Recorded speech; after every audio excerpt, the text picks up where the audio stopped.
Olá, essa é a aula de gêneros textuais e modos de organização do discurso, a introdução. E antes de nós falarmos sobre gêneros textuais e modos de organização do discurso, é preciso conceituar as noções de texto e discurso. O texto é uma atividade concreta, realizada materialmente e corporificada em algum gênero textual. Então, quando eu falo a porta vai bater, eu tenho ou as letras escritas ou os fonemas ditos.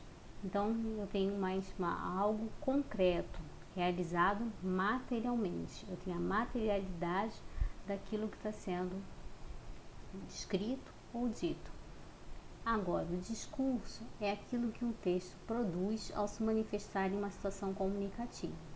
Então, por exemplo, quando eu digo a porta vai bater, é a situação comunicativa de um contexto de evento, num corredor ou dentro de uma sala. A gente espera que alguém segure a porta antes que ela bata para que não faça o estrondo, né? Então, o discurso vai ser o desejo de que alguém segure a porta antes que ela bata. E o texto, o que está escrito ou dito, certo? O conceito de texto está relacionado à noção de gênero textual, que nós já vamos ver o que é. E o conceito de discurso liga-se à noção de modo de organização do discurso, ou como se chamava antigamente, e ainda se chama, tipo de texto, tipo textual. Agora a gente vai ver por que se modificou a maneira de tratar esse tema. Antigamente, eram apenas 3 tipos de texto: narração, descrição e dissertação.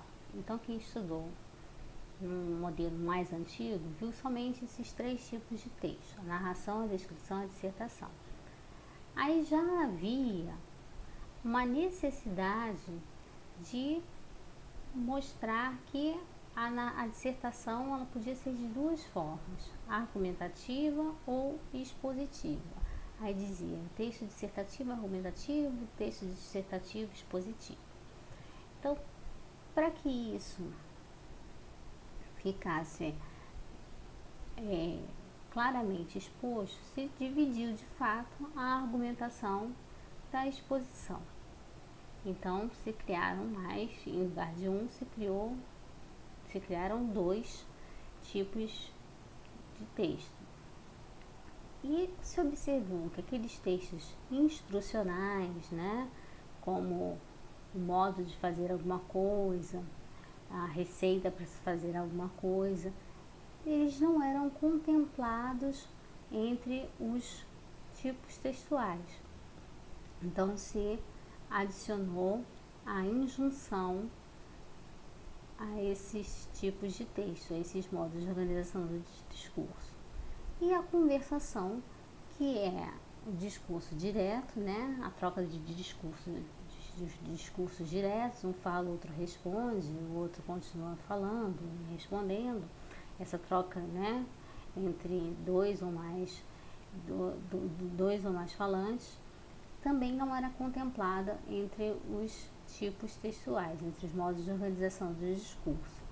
Então, o que eram 3 tipos de texto, agora são 6 modos de organização do discurso ou tipos de texto: a narração, a descrição, a argumentação, a exposição, a injunção e a conversação. Depois nós vamos ver mais detalhadamente o que cada um desses modos de organização do discurso de fato consiste.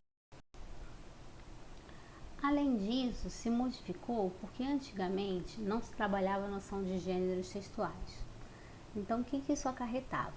Que tanto uma redação escolar quanto um livro de romance eram caracterizados somente como narração, por exemplo, sem nenhuma outra categorização. Ora, uma redação escolar é muito diferente de um livro de romance, mas eles têm sequências narrativas. Então, ou predominantemente narrativas.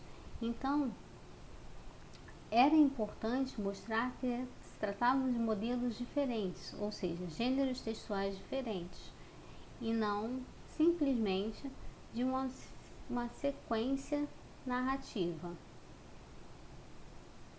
Atualmente, sabe-se que predomina o mesmo modo de organização do discurso.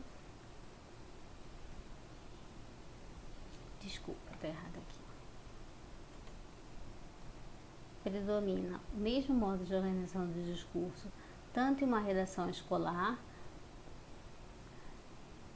narrativa, quanto em um livro de romance, mas esses pertencem a gêneros textuais distintos. Então, conceituando, o que são afinal gêneros textuais e modos de organização do discurso? Gêneros textuais são modelos de textos que, apesar de não ser possível caracterizá-los de modo definitivo, o gênero A é composto unicamente pelas propriedades B e C, podem ser encontrados e reconhecidos em nossa vida diária, uma vez que seus usos são consagrados e guardam em si algumas propriedades que permitem associá-los e distingui-los. Já os modos de organização do discurso são espécies de construções teóricas definidas pelos tipos de elementos que se fazem presente em sua composição, tipos de palavras, de construções utilizadas, tempo e o modo verbal apresentados, por exemplo, o uso do presente, do indicativo e a utilização de formas imperativas e relações lógicas estabelecidas, abrangendo em geral as seguintes categorias: conversação, narração, argumentação, exposição, descrição e injunção. Então vamos exemplificando. Se logo de cara, quando nós olhamos para essa receita, a gente sabe, para esse texto, a gente sabe que é uma receita culinária, tá? Porque tem um modelinho, né? Ingredientes e preparo. Então, o gênero textual é receita culinária, é um modelo que a gente conhece. Agora, a receita se compõe principalmente através de dois modos de organização de discurso. Na parte de ingredientes, a descrição, porque tem uma enumeração de elementos que vão compor a parte de ingredientes. Já na parte do preparo, a gente tem, a injunção.